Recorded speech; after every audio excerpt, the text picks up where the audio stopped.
తగ్గట్టుగా నువ్వు జీవిస్తున్నావా? ఈ రాత్రి అటువంటి వారిని దేవుడు సూటిగా అడుగుతున్నాడు, ఎంత కాలం నువ్వు నీ భార్యని మోసం చేస్తావు? ఎంత కాలం నువ్వు నీ భర్తని మోసం చేస్తావు? ఎంత కాలం నువ్వు మీ అమ్మా నాన్నని మోసం చేస్తావు, మీ పిల్లల్ని మోసం చేస్తావు? సహోదరి సహోదరుడా, జాగ్రత్తగా వినండి. ఒకరోజు ఖచ్చితంగా నువ్వు చేసే పాపం పండుతుంది. నీ పాపం నిన్ను పట్టుకుంటుంది. నీ పాపం నీ పరువు తీస్తుంది. నీ పాపం నిన్ను పనికి రాకుండా చేస్తుంది. ఫైనల్గా నువ్వు చేసే పాపం నిన్ను పాతాళాలకి నడిపిస్తుంది. జాగ్రత్త. పిల్లంట కళ్ళు మూసుకొని పాలు తాగుతూ ఏమనుకుంటుందంట? నన్నెవరూ చూడట్లేదులే అనుకుంటుందట. ఇక్కడ మనలో కొంతమంది జీవితాలు అలాగే ఉన్నాయి. 4 గోడల మధ్యలో జరుగుతుంది కదా, ఎవరు చూస్తారని చెప్పి నువ్వు అనుకుంటున్నావేమో. నువ్వు మనుషుల దృష్టిలో తప్పించుకోవచ్చు, కానీ నిన్ను 24 గంటలు కనిపెట్టేవాడు ఒకడున్నాడు. ఆయన దృష్టిలో నువ్వు తప్పించుకోలేవు. ఆయన పేరు నజరేయుడైన యేసు. చప్పలు కొట్టండి యేసుకి గట్టిగా. అందరూ ఈ మాట జాగ్రత్తగా వినండి. ముఖ్యంగా వివాహమైన వాళ్ళు మరింత జాగ్రత్తగా వినండి. పరాయి స్త్రీ మీదకి, పరాయి పురుషుడి మీదకి నీ చూపు, నీ మనస్సు వెళ్ళకూడదు. యేసు నామములో నీ చూపు, నీ మనస్సు నీ భార్య మీదే ఉండును గాక, నీ భర్త మీదే ఉండును గాక, నీ పిల్లల మీదే ఉండును గాక. ఒకవేళ ఈ నా మాటలు వింటున్న మీలో ఎవరైనా అనుకుంటున్నారేమో, అంజలి నేను నా దేహంతో ఏ పాపం చేయలేదు తెలుసా, నేను చాలా పరిశుద్ధుణ్ణి, నేను చాలా పరిశుద్ధురాలి అనుకుంటున్నారేమో మీలో ఎవరైనా. దయచేసి మీకు మీరే సర్టిఫికెట్లు ఇచ్చేసుకోకండి. కొంతమంది ఎలా ఆలోచిస్తారంటే పాపం అంటే 2 దేహాలు కలిస్తేనే పాపం, మిగతాది ఏది పాపం కాదని భ్రమలో ఉంటారు. అలాంటి వాళ్ళ కోసం యేసయ్య బైబిల్లో ఒక మాట చెప్పాడు చూడండి. మత్తయి సువార్త 5వ అధ్యాయం 27వ వచనం.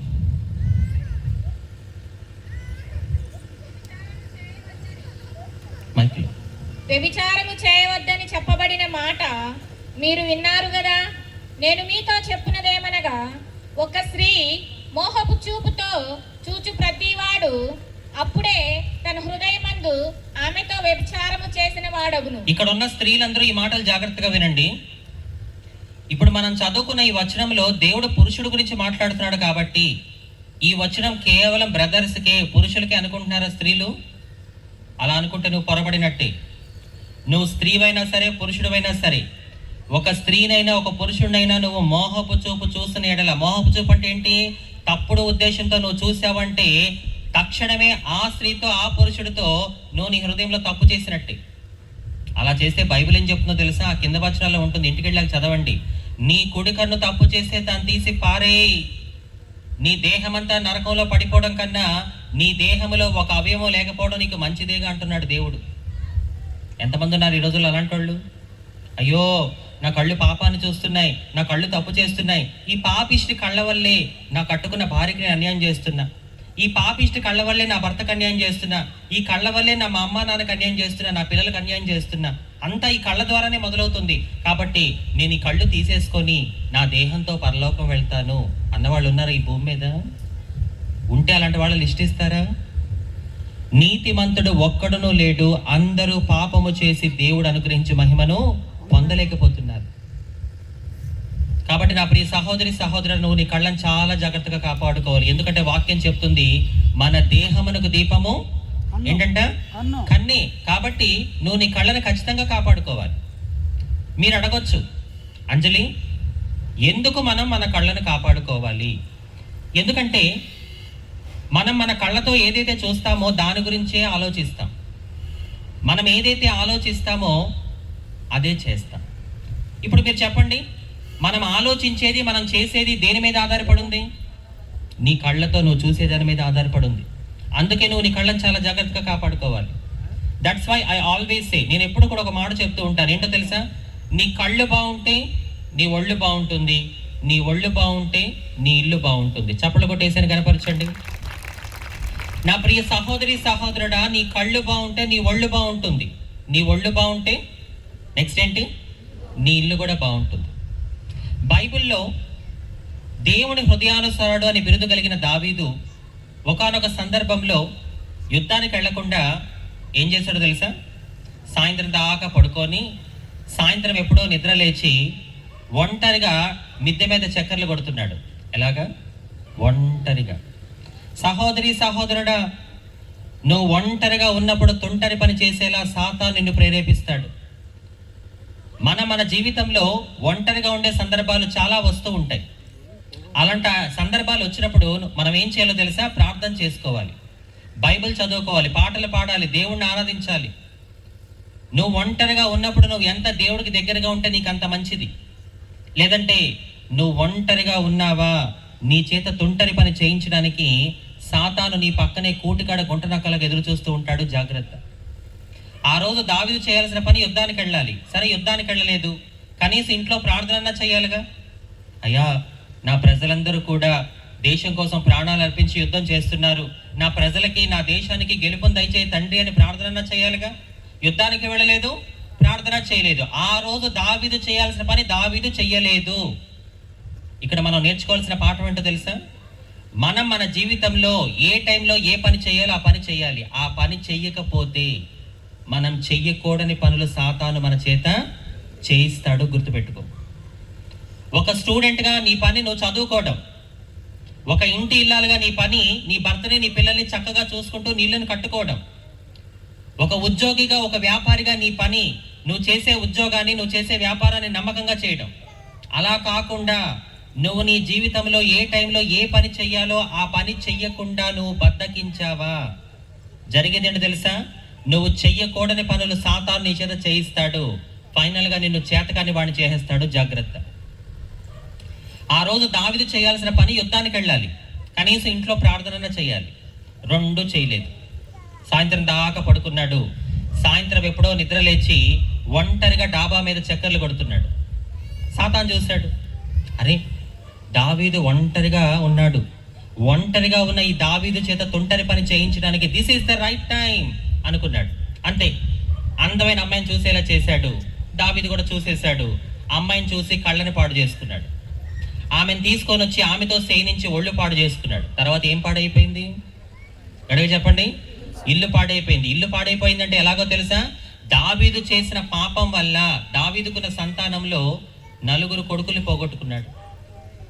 దావీదు బెత్షెబా అనే పరాయి స్త్రీతో వ్యభిచారం చేయడం వల్ల జరిగిందని తెలుసా? దావీదు సొంత కొడుకే దావీదు సొంత కూతుర్ని మానభంగం చేసేస్తాడు. ఇదంతా కూడా సమూయేలు గ్రంథంలో ఉంటుంది, ఇంటికి వెళ్ళాక చదవండి.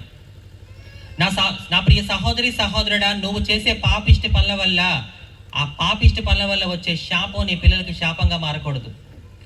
నువ్వు నీ పిల్లలకి ఆశీర్వాదాలు ఇవ్వకపోయినా పర్వాలేదు, కానీ దయచేసి శాపాలు మాత్రం తీసుకురావద్దు. దావీదు చేసింది అదే. దావీదు పాపం చేయడం వల్ల తను చేసిన పాపం తన పిల్లలకి శాపంగా మారి 4 కొడుకులు పోగొట్టుకున్నాడే. సొంత కొడుకే సొంత కూతుర్ని రేప్ చేసే పరిస్థితులకు వచ్చేసింది. ఇదంతా ఎక్కడి నుంచి మొదలైంది చెప్పండి? కళ్ళ నుంచి మొదలైంది. అందుకే నువ్వు నీ కళ్ళని చాలా జాగ్రత్తగా కాపాడుకోవాలి. నేను అందుకే అంటున్నా, నీ కళ్ళు బాగుంటే నీ ఒళ్ళు నీ ఇల్లు కూడా చాలా బాగుంటుంది. మీకు విషయం తెలుసా? దావీదు బెత్షెబాతో పాపం చేసినప్పుడు అతని వయసు ఎంతో తెలుసా మీకు? దాదాపు 50 సంవత్సరాలు. ఎలా అంటారేమో, 17 ఏళ్ల వయసులో సమూయేలు చేత రాజుగా అభిషేకించబడ్డాడు. 30 ఏళ్లకి రాజు అయ్యాడు. 20 ఏళ్ళు రాజైన తర్వాత 20 ఏళ్ళు అద్భుతమైన పరిపాలన చేశాడు. దావీదు పరిపాలించిన కాలాన్ని సువర్ణ కాలము అంటారు.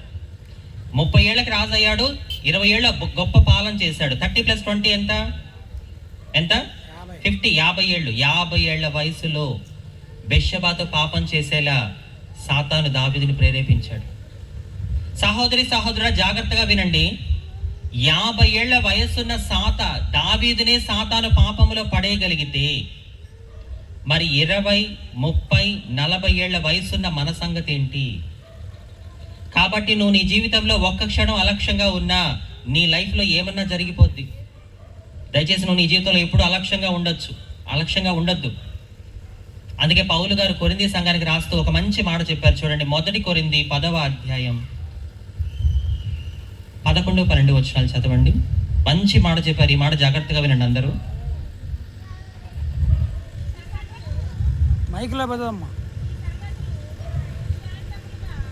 సౌండ్ పెట్టినా పనిలో అశ్రద్ధగా ఉంటే దేవుడికి లెక్కప్ప చెప్పాలి. జాగ్రత్త.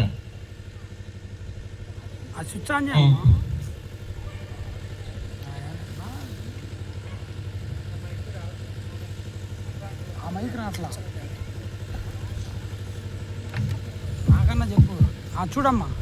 ఈ సంగతులు ఉమ్. దృష్టాంతలముగా వారికి సంబంధించిన యుగాంతమందున్న మనకు బుద్ధి కలుగుటకై వ్రాయబడెను. తాను నిలుచున్నానని తలంచుకొనివాడు పడుకుంటున్నట్లు జాగ్రత్తగా చూచుకొనవలెను. విన్నారా ఎంత చక్కటి మాట? తాను నిలుచుచున్నానని తలంచుకునేవాడు పడకుండానట్లు జాగ్రత్తగా చూసుకోవాలంట. దాని అర్థం ఏంటో తెలుసా? అంత ఈజీగా నేనే తప్పు చేయలే. ఎంత అందమైన అమ్మాయి ప్రేరేపించినా, ఎంత అందమైన అబ్బాయి ప్రేరేపించినా అంత తేలిగ్గా నేను ఎవరికి లొంగలే. ఆ తప్పు నేను ఎప్పుడు చెయ్యాలి? నా భర్తకి నా భార్యకి నేను ఎప్పుడు అన్యాయం చేయాలి అని నీ మీద నీకు ఓవర్ కాన్ఫిడెంట్ వద్దు, నీ మీద నీకు అతి నమ్మకం వద్దు. ఎందుకంటే నువ్వు ఎన్నో సంవత్సరాలుగా కాపాడుకుంటూ వస్తున్న నీ సాక్ష్యాన్ని, నీ క్యారెక్టర్ని, నీ పరిశుద్ధని పాడు చేయడానికి సాతానికి ఒక్క క్షణం చాలు. ఆ ఒక్క క్షణంలోనే వాడు నీ సామ్రాజ్యమంతా కూల్చి పడేస్తాడు. జాగ్రత్త. ఒక్క క్షణం దావీదు పైకి వెళ్ళాడు, చూశాడు, ఆమెతో పాపం చేశాడు, క్లోజ్. జీవితాంతం నరక యాత్ర అనుభవించాల్సి వచ్చింది దావీదు. ఒక్క క్షణం చాలు నీ జీవితాన్ని పాడు చేసేయడానికి, నీ కుటుంబాన్ని కూల్చేయడానికి సాతానికి. కాబట్టి దయచేసి నువ్వు నీ లైఫ్లో ఎప్పుడు కూడా అలక్ష్యంగా ఉండద్దు. దేవుని కృప వల్ల ఇప్పటి వరకు నువ్వు పరిశుద్ధంగా ఉన్నావా? దేవునికి స్తోత్రం. ఆ పరిశుద్ధత నువ్వు అంతవరకు నమ్మకంగా కాపాడుకుందువు గాక. అలా కాదని చెప్పి నువ్వు పరిశుద్ధంగా ఉన్నావు కదని చెప్పి రెచ్చిపో మాకు. నువ్వు పరిశుద్ధంగా జీవిస్తున్నావు కదని చెప్పి వెర్రవేగ మాకు. కొంతమంది ఎలా ఉంటారంటే, కొంతమంది, అందరూ కాదు, వాళ్ళు పరిశుద్ధంగా ఉంటున్నారు కదా అని చెప్పి వాళ్ళు ఏం చేస్తారో తెలుసా? వాళ్ళ చుట్టూ ఉన్న వాళ్ళు ఎవరైనా తప్పు చేస్తూ ఉంటే, పాపం చేస్తూ ఉంటే వాళ్ళు ఏం చేస్తారంటే, ఆవిడ అలాంటిది, ఈయన ఇలాంటోడు, అబ్బో వాళ్ళ గురించి ఎవరికి తెలియదులే అని మాట్లాడుతూ, ఆ తప్పు చేసే వాళ్ళని అసహించుకుంటూ వాళ్ళ గురించి నలుగురికి చాటింపు వేస్తూ ఉంటారు. అప్పుడు ఈ సహోదరి సహోదరుడా, ఈ రోజు నువ్వు పరిశుద్ధంగా జీవిస్తున్నావు కదా అని చెప్పి నీ చుట్టూ ఉన్న వాళ్ళు ఎవరైనా తప్పు చేస్తూ ఉంటే, పాపం చేస్తూ ఉంటే వాళ్ళను అసహించుకుంటూ, వాళ్ళను దూరం పెడుతూ, వాళ్ళ గురించి నువ్వు అందరికీ చాటింపు వేస్తున్నావు అంటే this is not a Christian attitude. ఇది క్రైస్తవులకు ఉండాల్సిన లక్షణము కానే కాదు నా ప్రియ సహోదరి సహోదరుడా. Dear God's people, you should know one thing this night. We have to hate sin, not sinner. దైవ జనాంగమా, ఈ రాత్రి ఖచ్చితంగా మీరు ఒక విషయం నేర్చుకోవాలి. ఏంటో తెలుసా? మనం ఎప్పుడూ కూడా పాపాన్ని ద్వేషించాలి తప్ప పాపిని కాదు. ఎందుకంటే యేసయ్య పాపి కోసమే వచ్చాడు, పాపి కోసమే ప్రాణం పెట్టాడు. అంతెందుకండి, వ్యభిచారంలో పట్టబడిన స్త్రీని అందరూ రాళ్లతో కొట్టి చంపాలనుకున్నారు. యేసయ్య ఏమన్నాడు అప్పుడు? కొట్టండి, కొట్టండి, చంపండి, చంపండి అన్నాడా? లేదు. యేసయ్య ఆమె పక్షాన్ని నిలబడ్డాడు. ఎందుకని? యేసయ్య ఆమె చేసిన పాపాన్ని ద్వేషించాడు, ఆమెను కాదు. ఆమెను ప్రేమించాడు కాబట్టి ఆమె మీద ఒక్క రాయి కూడా పడకుండా కాపాడాడు. ఒక వ్యభిచారిని కూడా అమ్మ అని పిలిచిన ప్రేమ మన యేసయ్య ప్రేమ. చప్పట్లు కొట్టండి యేసయ్యకి గట్టిగా. నా ప్రియ సహోదరి సహోదరుడా, ఒక వ్యభిచారిని కూడా అమ్మ అని పిలిచిన ప్రేమ నేను ప్రకటిస్తున్న యేసయ్య ప్రేమ. యోహాను సువార్త 8వ అధ్యాయం 10వ వచనం చదవండి.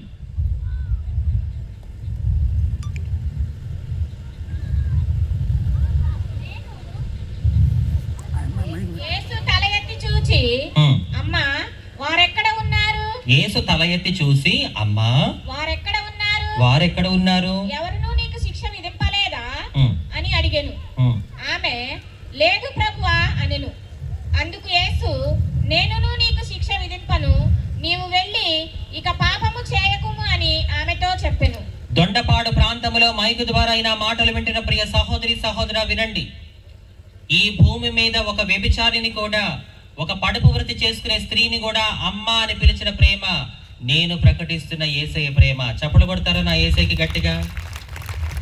సమాజము వ్యభిచారిని చులకనగా చూస్తుంది, అసహించుకుంటుంది. కానీ అలాంటి స్త్రీని కూడా అమ్మ అని గౌరవంగా ప్రేమగా పిలిచాడు. బికాజ్ నా యేసయ్య ప్రేమిస్తున్న ప్రేమలో ఎటువంటి కల్మషము లేదు. అది నా యేసయ్య ప్రేమకున్న గొప్పతనం నా ప్రియ సహోదరి సహోదరుడా. ఏమండి, నువ్వు నేను తప్పు చేసామనుకో, ఈ లోకం మన తప్పుల్ని ఎత్తి చూపుతుంది. నువ్వు అలాంటి దానివి, నువ్వు ఇలాంటి వాడివి అని చెప్పి ఈ లోకం మనం చేసిన తప్పుల్ని ఎత్తి చూపుతుంది. కానీ నా యేసయ్య అలాంటి వాడు కాదు. మనం తప్పు చేసి మనం ఎలాంటి పరిస్థితుల్లో తప్పు చేయాల్సి వచ్చిందో అని చెప్పి యేసయ్య మాత్రమే మన గురించి ఆలోచిస్తాడు, అర్థం చేసుకుంటాడు, ఆదరిస్తాడు. కాబట్టి ఒక విషయం నన్ను చెప్పనివ్వండి. దొంగ పుట్టంగానే దొంగ అవ్వాలని కూడా పుట్టడు. ఒక పడపూర్తి చేసుకునే స్త్రీ నేను పుట్టంగానే వ్యభిచారం చేయాలని పుట్టదు. మరి పరిస్థితుల ప్రభావం వారిని ఆ మార్గంలోకి నడిపిస్తాయి. కాబట్టి దైవ జనాంగమా, సహోదరి సహోదరుడు, ఒక మాట వినండి. మీ చుట్టూ ఉన్న వాళ్ళు ఎవరైనా తప్పు చేస్తూ ఉంటే, పాపం చేస్తూ ఉంటే, దయచేసి వాళ్ళని అసహించుకోకండి, వాళ్ళని దూరం పెట్టకండి.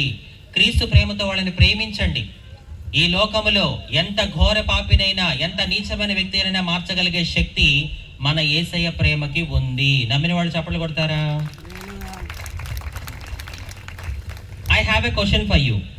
ఇప్పుడు మీ అందరినీ నేను ఒక ప్రశ్న అడుగుతాను, ఒకటి కాదు 2 అడుగుతాను. మీలో ఎవరు దానికి జవాబు చెప్తారో చూద్దాం. అలర్ట్గా ఉండండి. బైబిల్లో ఒక బలవంతుడు పాపానికి బానిసై పనికి రాకుండా పోయాడు. ఎవరు? సంసోన్. బైబిల్లో ఒక బానిస పాపాన్ని జయించి పరిపాలించేవాడిగా మారాడు. ఎవరు? యోసేపు. ఎవరో 3-4 చెప్పారు సమాధానం. సరే, చెప్పిన వారిని దేవుడు దీవించును గాక, చెప్పని వారిని దేవుడు చెప్పేలా చెయ్యును గాక, మీ నోటికున్న తాళాలు ఊడిపోను గాక.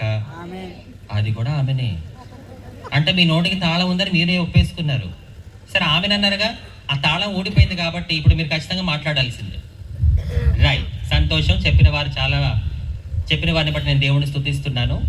బైబిల్లో బలవంతుడైన సంసోను పాపానికి బానిసై పనికి రాకుండా పోయాడండి. ఒక్క గాడిద దవడ ఎముకతో ఎంతమందిని? 1000 మందిని చంపిన బలాఢ్యుడు సంసోను. కానీ ఒక అందమైన అమ్మాయి విషయంలో బలహీనుడయ్యాడు. నాకు చాలా విచిత్రం అనిపిస్తుంది. సంసోను 1000 మంది పురుషుల్ని హ్యాండిల్ చేయగలిగాడు, కానీ ఒక అమ్మాయిని మాత్రం హ్యాండిల్ చేయలేకపోయాడు.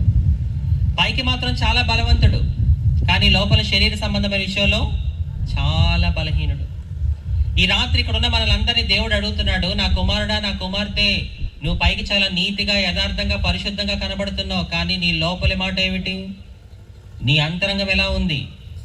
ఇలా పైన ఒక వేషం, కొంతమంది పైన ఒక వేషం లోపల ఒక వేషం వేస్తూ ఉంటారు. పైకి మాత్రం భక్తిపరుడు, పైకి మాత్రం భక్తిపరురాలు, కానీ లోపల మాత్రం వెరైటీగా ఉంటారు, డిఫరెంట్గా ఉంటారు. అలాంటి వాళ్ళని దేవుడు ఏమన్నాడు తెలుసా? మీరు సున్నం కొట్టిన సమాధులను పోలి ఉన్నారు. సున్నం కొట్టిన సమాధి ఎలా ఉంటుంది? పైకి మాత్రం తెల్లగా నిగనిగలాడుతూ ఉంటుంది, కానీ లోపల మాత్రం కుళ్ళిపోయిన శవంతో కంపు కొడుతూ ఉంటుంది.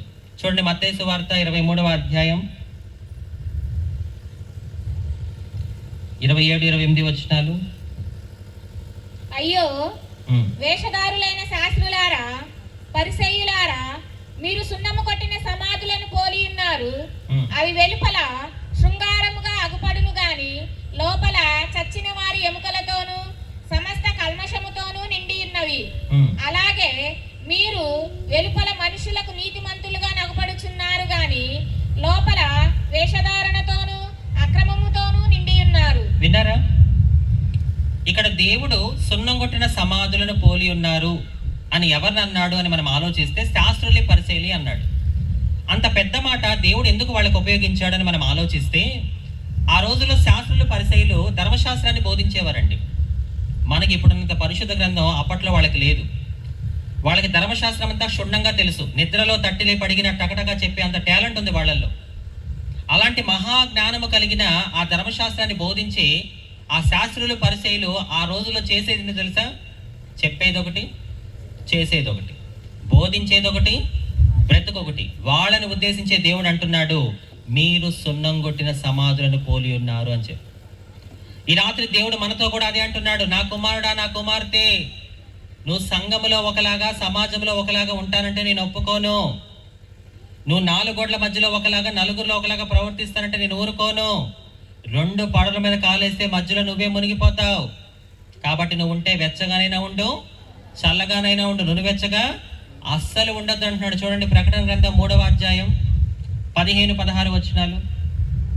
నీ క్రియలను నేను ఎరుగుదును. విన్నారా? ఈ రాత్రి యేసే మనతో అంటున్నాడు, నీ క్రియలను నేను ఎరుగుదును. దాని అర్థం నువ్వు వేసే వేషాలని నాకు బాగా తెలుసు అంటున్నాడు ఈ రాత్రి యేసే మనల్ని. నెక్స్ట్ ఏమంటున్నాడు? నీవు చల్లగానైనను వెచ్చగానైనను లేవు. నీవు చల్లగానైనను వెచ్చగానైనను ఉండినా మేలు. నీవు వెచ్చగానైనను చల్లగానైనను ఉండక నులివెచ్చగా ఉన్న నేను నిన్ను నా నోట నుండి ఉమ్మివేయ ఉద్దేశించుచున్నాను. ఏం చేస్తాడంట? నులివెచ్చగా ఉంటే ఏం చేస్తాడంట? ఉమ్మేస్తాడంట. ఉమ్మేయడం అంటే ఉయ్యడం కాదు అర్థం. దాని అర్థం ఏంటంటే, మనం బయటికి వెళ్తాం, బయటికి వెళ్ళినప్పుడు కొన్ని సందర్భాల్లో రోడ్డు మీద ఉమ్మూస్తాం. మనం ఉమ్మి వేసిన దగ్గరికి మళ్ళీ జీవితంలో వెళ్తామా? We never go there. మనం ఎప్పుడు వెళ్ళాం. ఇక్కడ ఉమ్మి వేయడం అంటే అర్థం ఏంటంటే, ఒక్కసారి కనుక దేవుడు నిన్ను చీ అన్నాడంటే మళ్ళీ నీ ముఖం కూడా చూడను అంటున్నాడు. కాబట్టి సహోదరి సహోదరుడా, దేవుడు నిన్ను చీ అనక ముందే ఈ రాత్రి నువ్వు చేసే పాపానికి నువ్వు చీ కొడితే ఎంత బాగుంటుంది.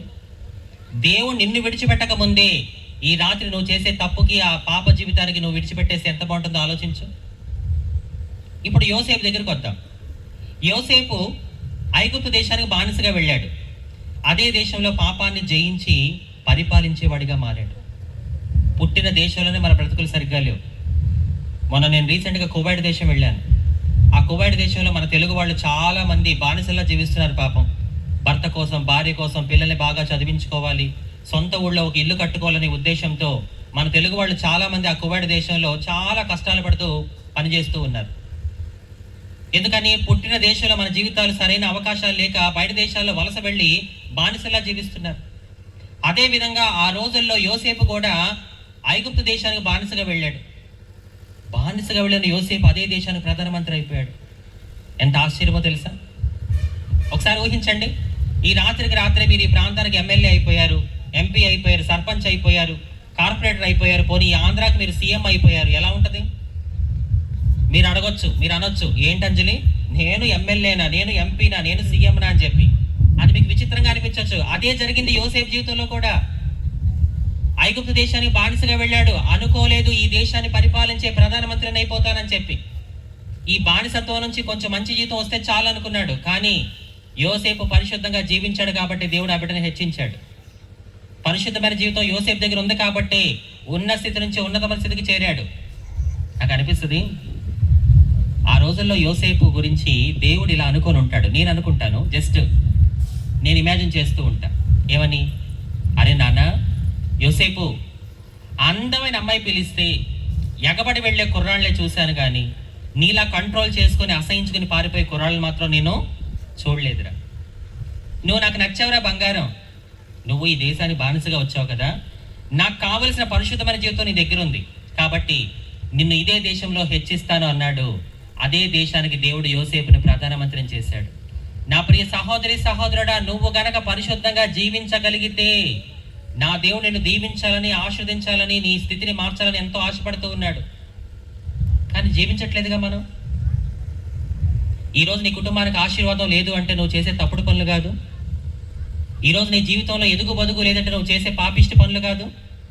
తప్పంతా నీ దగ్గర పెట్టుకొని దేవా ఎందుకు నన్ను దీవించట్లేదని చెప్పి ఆయన ఏం చేస్తాడండి? ఆయన అంటున్నాడు, కుమారుడా కుమార్తె, నువ్వు పరిశుద్ధంగా జీవించి చూపించు. నువ్వు కనుక పరిశుద్ధంగా జీవించావంటే నీకు కావలసిన వాటన్నిటిని నీ కాళ్ళ దగ్గర పడేస్తాను అంటున్నాడు ఆయన. ఈ రాత్రి కనుక నువ్వు పరిశుద్ధంగా జీవించడానికి ఒక తీర్మానం తీసుకోగలిగితే త్వరలోనే నీ జీవితంలో ఒక గుడ్ న్యూస్ వినబడును గాక. గట్టిగా చప్పలు కొడుతూ నేను కనపరచండి. ఎవరండి మనలో మనమాట? ఎవరండి అందమైన అమ్మాయి పిలిస్తే నో చెప్పేది? మంచి యవన ప్రేమలో ఉన్నాడు యోసేపు. చూడటానికి చాలా హ్యాండ్సమ్, అందమైన అమ్మాయి అవకాశం ఇస్తుంది. దొరికిందిరా లక్కీ ఛాన్స్ అనుకోవచ్చు యోసేపు. మీకు ఒక విషయం తెలుసా? ఆనాడు యోసేపుకి పాపం చేయడానికి అవకాశం ఉంది.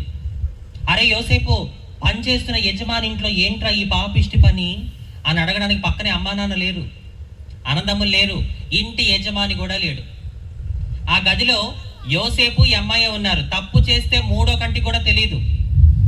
యోసేపు అనుకోవచ్చుగా, ఇలాంటి గోల్డెన్ ఛాన్స్ మళ్ళీ నాకు రాదు అని, నన్ను ఎవరు చూడలేని యోసేపు అనుకోవచ్చుగా. కానీ యోసేపు ఏమనుకున్నాడు తెలుసా? నన్ను ఎవరు చూసినా చూడకపోయినా నా దేవుడు నన్ను 24 గంటలు కనిపెడుతూనే ఉంటాడని చెప్పి యోసేపు అనుకున్నాడు. అది యోసేపు పరిశుద్ధమైన జీవితం. ఎవరండి తాను పనిచేస్తున్న ఇంటి యజమాని భార్య కోరి రమ్మంటే నో చెప్పేది? ఒక మాట చెప్పండి, పని చేస్తున్న యజమాని దగ్గర మనలో ఎంతమంది నమ్మకంగా ఉంటున్నారు? ఒకవేళ ఆనాడు యోసేపుకి దొరికిన అదే అవకాశం మనకి దొరికితే మనలో ఎంతమంది పడిపోకుండా నిలబడతారు? ఒక మాట ఓపెన్గా చెప్పనా, నన్ను క్షమించేసేయండి ముందే ఇలా అంటున్నందుకు.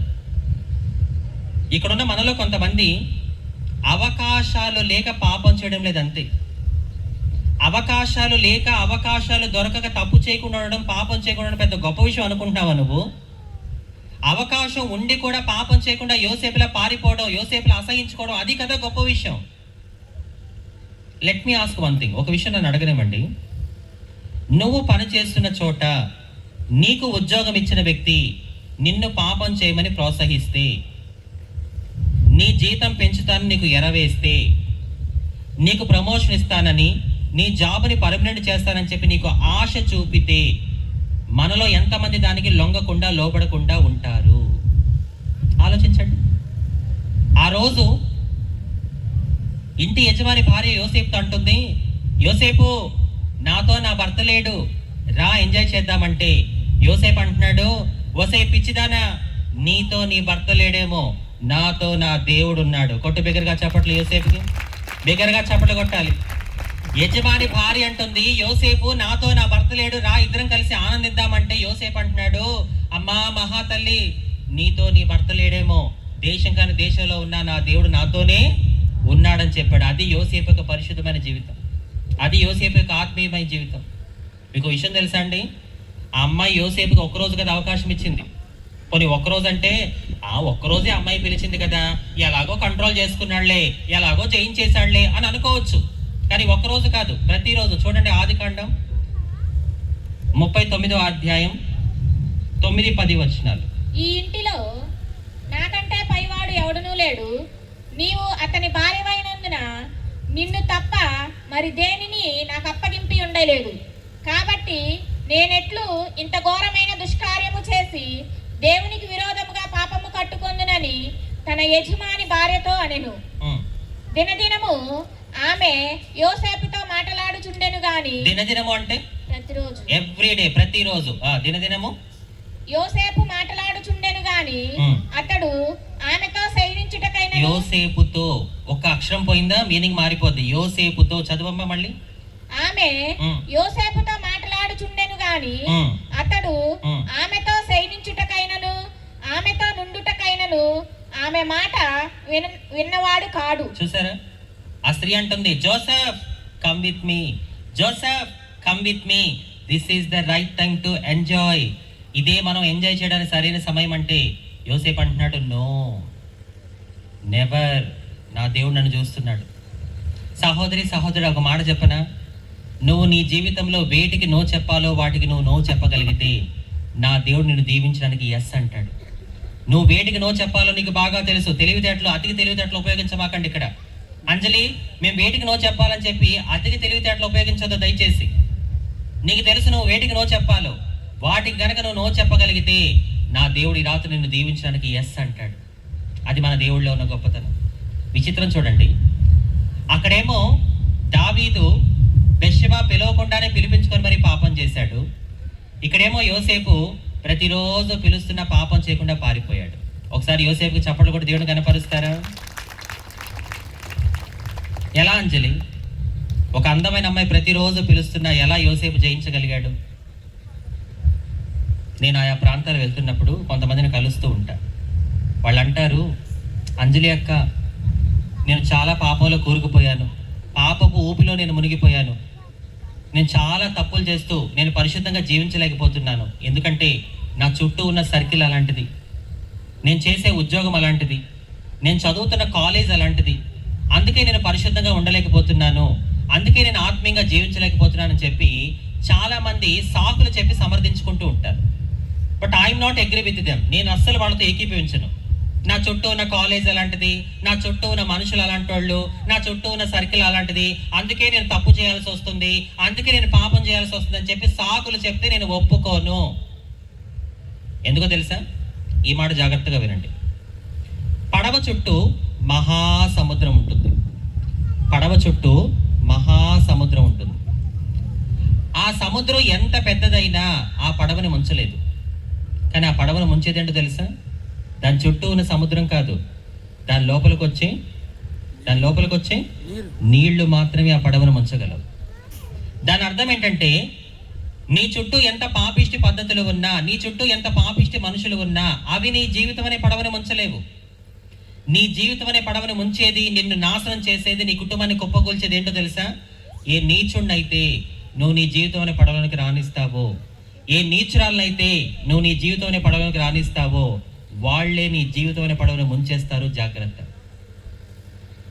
కొంతమంది యవనస్తులు అంటారు, అంజలి అక్క, మేము అన్ని విషయాల్లో పరిశుద్ధంగా ఉంటున్నాం, కానీ శరీర కోరికల దగ్గరకు వచ్చేసరికి మేము ఆ పరిశుద్ధం కోల్పోతున్నాం అక్క. పరిశుద్ధంగా ఎలా జీవించాలో మాకు అర్థం కావట్లేదు అని చెప్పి వాళ్ళు బాధపడుతూ ఉంటే, ఒక దేవుని సేవకురాలుగా వాక్యంతో వాళ్ళని బలపరుస్తూ ఉంటారు. ఎలా శరీర కోరికలు జయించడం, ఎలా కట్టుకున్న భార్యకి, కట్టుకున్న భర్తకి, కన్న పిల్లలకి అన్యాయం చేయకుండా నమ్మకంగా కుటుంబ వ్యవస్థలో నిలబడడం ఎలా? How to win from sin. రండి చూద్దాం దాని రహస్యం ఏంటో. ఆనాడు యోసేపు ఎలా జయించగలిగాడో సామెతల గ్రంథము 16వ అధ్యాయము 6వ వచనము.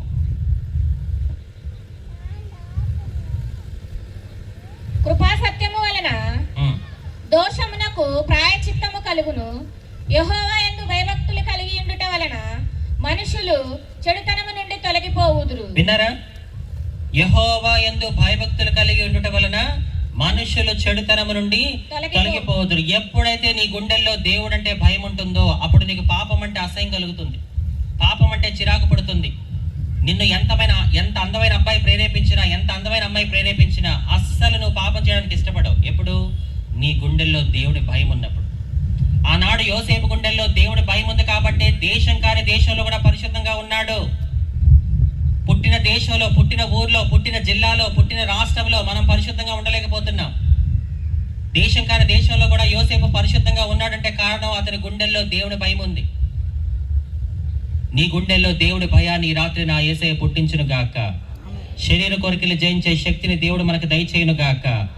యేసు నామములో అక్రమ సంబంధాలు తెగిపోవును గాక. బిగ్గరగా చప్పలు కొడుతూ నేను కనపరచండి. రైట్. ఇప్పటి వరకు విన్న మాటల్ని బట్టి ఒకవేళ ఇక్కడున్న మీలో ఎవరైనా, అంజలి, ఇప్పటి వరకు దేవుడు మాట్లాడిన మాటలు నేను చేసిన పాపాన్ని వాక్యమనే అర్థంలో తేట తెల్లంగా నాకు చూపించాయి, కానీ అంజలి నేను ఘోర పాపిని, నేను చాలా తప్పులు చేశాను, నేనంటే నా కుటుంబానికి నచ్చదు, నేనంటే మా బంధువులు ఇష్టపడరు, అసలు నేనంటే ఎవ్వరు విలువ కట్టరు. ఎందుకో తెలుసా? నేను చాలా తప్పులు చేశా, అందుకే నన్ను అందరూ అసహించుకుంటారు, అందుకే నన్ను అందరూ దూరం పెడతారు, అందుకే నన్ను అందరూ కూడా ఎగతాళి చేస్తూ ఉంటారు. ఇక నేను అనుకున్నాను, నేను తప్పులు చేశాను కాబట్టి అందరూ నన్ను అసహించుకుంటారు కాబట్టి, దూరం పెట్టేస్తున్నారు కాబట్టి, ఇంకెందుకులే చేసిన తప్పునే చేస్తూ ఉంటే అయిపోతుంది కదా అని చెప్పి బాగా తప్పులు చేస్తూనే ఉన్నాను అంజలి. మరి ఇలాంటి తప్పులు చేసిన ఈ తప్పుడు మనిషిని నువ్వు ప్రకటిస్తున్న యేసయ్య ప్రేమిస్తాడా అనే ప్రశ్న మీలో ఎవరైనా నన్ను అడిగితే దానికి నా సమాధానం ఏంటో తెలుసా? ఖచ్చితంగా ప్రేమిస్తాడు. ఎందుకంటే నా యేసయ్య వచ్చింది పరిశుద్ధుల కోసం కాదు, నా యేసయ్య వచ్చింది నీతిమంతుల కోసం కాదు, నా యేసయ్య వచ్చింది నాలాంటి నీలాంటి పాపుల కోసమే. లోకం అంటుంది దుష్ట శిక్షణ శిష్ట రక్షణ. అంటే అర్థం ఏంటి అంజలి? దుష్ట శిక్షణ అంటే దుష్టులు అంటే పాపులు, పాపుల్ని శిక్షించండి. శిష్ట రక్షణ, శిష్టులు అంటే మంచివారు, మంచివారిని రక్షించండి. విచిత్రం చూడండి, లోకం అనే మాట పాపుల్ని శిక్షించాలంటే మంచివారిని రక్షించాలంట. కానీ నా యేసయ్య వచ్చింది పాపి కోసమే వచ్చాడు, పాపి కోసమే ప్రాణం పెట్టాడు కదా. అది లోకానికి నా యేసయ్యకున్న వ్యత్యాసం. ఏమిటి? ఒక మాట చెప్పండి. రోగి యొక్క అనారోగ్యాన్ని చంపి రోగిని బాగు చేసేవాడు డాక్టర్ అవుతాడా, లేక రోగం వచ్చిందని రోగినే చంపేవాడు డాక్టర్ అవుతాడా? ఏది కరెక్ట్? ఫస్ట్ది కరెక్టా, రెండోది కరెక్టా? ఫస్ట్దే కరెక్ట్ అన్న వాళ్ళు చేయి చూపించండి. ఇప్పుడు మన యేసయ్య ఫస్ట్ కేటగిరీనా, రెండో కేటగిరీనా? గట్టిగా యేసయ్యకి చప్పట్లు కొట్టి ఆయన కనపరచండి. రోగి యొక్క అనారోగ్యాన్ని చంపి రోగిని బాగు చేసేవాడే డాక్టర్ కదా. అది నా యేసయ్య మనసు, అది నా యేసయ్యలో ఉన్న లక్షణం. మనలో మనమాట. ఒకవేళ దేవుడు గనక పాపుల్ని శిక్షించుకుంటూ వెళితే ఈ భూమి మీద ఒక్కళ్ళు కూడా మిగులుతారా? మిగలరు. కాబట్టి నేను ప్రకటిస్తున్న యేసయ్య వచ్చింది పాపుల్ని శిక్షించడానికి కాదు, పాపుల్ని రక్షించడానికి. ఈరోజు మీ అందరి ముందు నేను మైక్లో మాట్లాడుతున్నాను కదా. I'm so great person. నేను 10 దేశాలు వెళ్ళాను, కొన్ని లక్షల మందిలో దేవుడు వాక్యం చెప్పాను, కొన్ని వందల మీటింగులు చేశాను, ఎంతో మందిని బాప్తిసాలకు సిద్ధపరిచాను, నేను చాలా గొప్ప వ్యక్తిని అని నేను ఏ రోజు చెప్పను. I was a sinner once upon a time. You know, I was a sinner. ఒకప్పుడు నేను కూడా దేవుడికి వ్యతిరేకంగా జీవించిన వ్యక్తిని, దేవుడికి నచ్చిన పనులు చేసిన వ్యక్తిని. కానీ ఈ పాపిని పరిశుద్ధపరిచింది యేసయ్య రక్తం. ఈరోజు ఈ దొండపాడు గ్రామములో ఒక హిజ్రా గుండెల మీద చెయ్యేసుకుని ధైర్యంగా చెప్పే మాట ఏంటో తెలుసా? ఈ క్షణం నేను కన్ను మూసినా మరుక్షణం పరలోకంలో కనుదెరుస్తున్న నమ్మకం నాకుంది. ఈ నమ్మకం నాకు ఇచ్చింది నేను పొందుకున్న రక్షణ. ఎప్పుడైతే యేసు ప్రభుని నా సొంత రక్షకుడిగా అంగీకరించానో నాలో నాకు తెలియని ధైర్యం, ఉత్సాహం, సంతోషం, నా చుట్టూ ఏం జరుగుతున్నా నా యేసే చూసుకుంటాననే నమ్మకం నాకుంది. ఈ క్షణం నన్ను కన్ను మూసినా మరుక్షణమే పరలోకంలో ఉంటానన్న ఆనందం, సంతోషం, క్లారిటీ నాకున్నాయి. మరి నమ్మకం నీకుందా? సహోదరి సహోదరుడా, ఒకవేళ ఈ రాత్రి నువ్వు కన్ను మూస్తే ఎక్కడుంటావు? ఎక్కడ ఉండాలనుకుంటున్నావు? పాతాళమా, పరలోకమా? ఒకసారి ఆలోచించు. కొంతమంది అంటూ ఉంటారు, చస్తే పేడ విరగడైపోద్ది. చస్తే ఎప్పుడు పేడ విరగడవదు. అసలు స్టోరీ అప్పుడే మొదలయ్యేది. మరణం నీ దేహానికే తప్ప నీ ఆత్మకి మరణం లేదు. అది ఎక్కడో చోట ఉండాలి. దాన్ని నువ్వు ఎక్కడ ఉంచుతావు? పాతాళంలో ఉంచుతావా, పరలోకంలో ఉంచుతావా అనేది నీ చేతుల్లో ఉంది. సహజంగా ఎవరైనా మరణిస్తే అందరూ ఏమంటారు? చచ్చిపోయాడు, చచ్చిపోయింది. ఎక్కడికి పోయాడు? ఎక్కడికి పోయింది? ఒక వ్యక్తి మరణించడంలో ఒక క్లారిటీ ఉంది. ఆ మరణించిన వ్యక్తి ఎక్కడికి వెళ్ళాడు అనే దాంట్లో క్లారిటీ ఈ సమాజానికి లేదు. సహోదరి సహోదరుడా, చనిపోయిన తర్వాత, మరణించిన తర్వాత ఏం జరుగుతుందనే క్లారిటీ ఈ లోకానికి సరిగ్గా లేదు. కొంతమంది అంటూ ఉంటారు, చావు అంటే నాకు భయం లేదు, చావుకి నేను ఎప్పుడూ భయపడను అని డైలాగులు కొడుతూ ఉంటారు. అలా చెప్పిన వ్యక్తి ఆ చావు దగ్గరికి రాగానే ఏం ఆలోచిస్తాడో తెలుసా? ఇంకొన్ని రోజులు బ్రతికితే బాగుండు, ఇంకొక రోజు బ్రతికితే బాగుండు, ఒక గంట బతికితే బాగుండు కదా అని చెప్పి ఆ వ్యక్తి తహతాలాడుతూ ఉంటాడు. ఎందుకని? మరణించిన తర్వాత అంతా అయిపోతుంది, నేను ఎక్కడికి వెళ్తాను, నాకేమవుతుంది అనే ఆలోచనల మధ్యలో ఆ వ్యక్తికి బ్రతకాలని ఆశపడుతుంది. కానీ యేసు ప్రభుని సొంత రక్షకుడిగా అంగీకరించిన నీకు నాకు ఉన్న ఫుల్ క్లారిటీ ఏంటో తెలుసా? మనం మరణించినా ఒక రోజు ఖచ్చితంగా తిరిగి లెగుస్తాము. నమ్మిన వాళ్ళు చప్పట్లు కొట్టండి.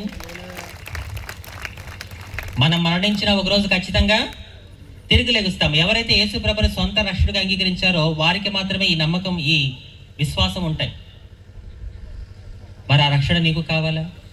అంజలి, నీలాగే నేను కూడా రక్షణ పొందాలి అంటే, యేసు ప్రభుని సొంత రక్షకుడిగా అంగీకరించాలంటే ఏం చేయాలి? ఏం చేయాలి అంజలి అంటే, బైబిల్లో ఒక మాట చూపిస్తాను. ఆ మాట నువ్వు మనస్ఫూర్తిగా నమ్మితే చాలు. నన్ను రక్షించుకున్న దేవుడు ఈ రాత్రి నిన్ను కూడా రక్షించుకుంటాడు. ఏంటా మాట చూద్దాం. రోమిలకు రాసిన పత్రిక 10వ అధ్యాయము 9వ వచనం. అదేమనగా, యేసు ప్రభు అని నీ నోటితో ఒప్పుకొని దేవుడు మృతులలో నుండి ఆయనను లేపెనని నీ హృదయనందు విశ్వసించిన ఎడల నీవు రక్షింపబడుదు. రైట్. అంటే కొంతమందికి బైబిల్ భాష అర్థం కాదు కాబట్టి మీకు అర్థమయ్యే భాషలో చెప్తాను, వినండి. రక్షణ పొందాలంటే మీరు ఏం చేయాలంటే, మీరు ఎక్కడైతే మైకులో ఈ మాటలు వింటున్నారో మీరున్న చోటే ఒకటి నమ్మాలి. ఏమని నమ్మాలి? యేసయ్యే దేవుడి కుమారుడు. ఆయన నేను చేసిన తప్పుల కోసం లేక పాపాల కోసం ఈ లోకానికి వచ్చి నేను పొందాల్సిన శిక్షను ఆయన పొంది నా కోసం ఆయన కలువరి గిరిలో రక్తపు ముద్దగా మారి మరణించి 3వ రోజు సజీవంగా తిరిగి లేచి ఆయన పరలోకంలో నా కొరకు స్థలము సిద్ధపరుస్తున్నాడు అని నువ్వు ఉన్న చోటే మనస్ఫూర్తిగా నమ్మగలిగితే నన్ను రక్షించుకున్న దేవుడు నిన్ను కూడా రక్షించుకుంటాడు. యేసయ్య నిన్ను నన్ను రక్షించడానికి వచ్చిన రక్షకుడు. రక్షకుడా అంజలి, రక్షకుడు ఎవరికి అవసరం? మీరు చెప్పండి. మంటల్లో కాలిపోతున్న వ్యక్తికి ఎవరు అవసరం? రక్షించేవాడు. నదిలో కొట్టుకెళ్ళిపోతున్న వ్యక్తికి ఎవరు అవసరం? రక్షించేవాడు. అలాగే పాపం చేస్తూ పాపిష్టి మనిషి పాతాళానికి వెళ్ళిపోతున్నాడు. ఆ పాపిష్టి మనిషికి ఎవరు అవసరం? రక్షించేవాడు. ఆ రక్షకుడి పేరే నజరేయుడైన యేసు. నా యేసుకి చప్పట్లు కొడతారా? ఒక రోగికి ఒక డాక్టర్ అవసరం ఎంతైతే ఉందో ఒక పాపికి ఒక రక్షకుడు అవసరం కూడా అంతే ఉంది. పాప అంటే ఎవరంజలి? లోకంలో అన్యులు ఎప్పుడు ఏమంటారు తెలుసా? ఈ క్రైస్తవులకి పని పాట లేదండి, ఎప్పుడు చూసినా పాపులు పాపులు అంటారు. అసలు పాప అంటే ఎవరు? పాపి అని ఎవరిని అంటారో ఒక ఎగ్జాంపుల్తో మీకు క్లియర్గా చెప్తాను, జాగ్రత్తగా వినండి. పాపి అని ఎవరిని అంటారో మీకు అర్థమయ్యే విధానంలో చెప్తున్నాను, జాగ్రత్తగా వినండి. దేవుడు ఈ భూమి మీద మనిషిని ఎంతో ఇష్టముతో తన పోలికలో తన చేతితో చేసుకొని ఆ మనిషికి దేవుడు చెప్పిన మాట, నాన్న ఈ లోకాన్నంతా నేను నా నోటితో చేశానురా, కానీ నిన్ను మాత్రం నా పోలికలో నా చేతితో చేసుకున్నాను, కాబట్టి నువ్వంటే నాకు చాలా ఇష్టం బంగారం. నువ్వు ఏం చేయాలో తెలుసా? ఈ భూమి మీద నాకు నచ్చినట్టుగా జీవిస్తే చాలు అని దేవుడు మనిషికి చెప్పాడు. ఈ మనిషి ఏం చేశాడు? ఈ భూమి మీద దేవుని పోలికలో చేయబడి దేవుని చేతితో చేయబడి ఈ మనిషి ఏం చేశాడో తెలుసా? దేవుడికి నచ్చినట్టుగా జీవించకుండా తనకు నచ్చినట్టుగా జీవిస్తూ దొంగతనం, అబద్ధం, వ్యభిచారం, మోసం, హత్య, లంచం తీసుకోవడం ఇలాంటివన్నీ చేస్తూ ఈ మనిషి భూమి మీద దేవుడికి వ్యతిరేకంగా జీవించడం మొదలుపెట్టాడు. కూర్చో. ఇక్కడున్న మనందరికీ తెలిసిన ఒక నిజమేంటి? మంచి చేస్తే స్వర్గానికి వెళ్తాం, చెడు చేస్తే నరకానికి వెళ్తాం. మరి మనలో తప్పు చేయని వాళ్ళు ఎవరు? ఒక మాట చెప్పండి, ఓపెన్గా అడుగుతాను. అంజలి, నేను పుట్టిన దగ్గర నుంచి ఇప్పటి వరకు ఏ తప్పు చేయలేదు తెలుసా నీకు అన్నవాళ్ళు నుంచోండి. ఎవరైనా ఉంటే ఉన్నారా? ఎవరైనా లేరు. మైక్లో మాట్లాడుతున్న నాతో సహా ఇక్కడున్న మనం అందరము కూడా పుట్టిన దగ్గర నుంచి ఇప్పటి వరకు ఆలోచన ద్వారానో, చూపు ద్వారానో, వినడం ద్వారానో, నోటి ద్వారానో, దేహం ద్వారానో, చేతుల ద్వారానో ఇక్కడున్న మనం అందరము ఏదో ఒక తప్పు చేసిన వాళ్ళమే. ఒకవేళ ఇక్కడున్న మనలో, ఇక్కడ ఇంతమంది ఉన్నారు కదా, వీళ్ళల్లో తప్పు చేసిన వాళ్ళ లిస్టు తీయండి అంటే ఆ లిస్టులో ఫస్ట్ పేరు నాదే ఉంటుంది. Yes, I'm telling openly, because I know what I was once upon a time, I know what I did. ఒకప్పుడు నా నీచమైన బ్రతికంటే నాకు బాగా తెలుసు. పౌలు గారు కూడా అదే అంటారు, పాపులలో నేను ప్రధానుడనని చెప్పి. ఇప్పుడు చెప్పండి, తప్పు చేసిన వ్యక్తికి శిక్ష పడాలా వద్దా? గొంతులు రావట్లా, ఏమన్నా ఇరుక్కుందా గొంతులో మీకు? మరి చెప్పండి, తప్పు చేసిన వ్యక్తికి శిక్ష పడాలా వద్దా? ఖచ్చితంగా పడాలి. మరి ఈ భూమి మీద ప్రతి మనిషి చేసిన తప్పులకి వచ్చే శిక్ష ఏంటి? నరకం, మరణం. అప్పుడు దేవుడు ఏం చేశాడంటే, అయ్యో అయ్యో, నా ఇష్టముతో ఎంతో అల్లారు ముద్దుగా నా పోలికలో చేసుకున్న నా కుమార్తె, నా కుమారుడు వీళ్ళందరూ కూడా నాకు వ్యతిరేకంగా జీవించి తప్పులు చేస్తూ వీళ్ళందరూ నరకానికి వెళ్ళిపోతున్నారు.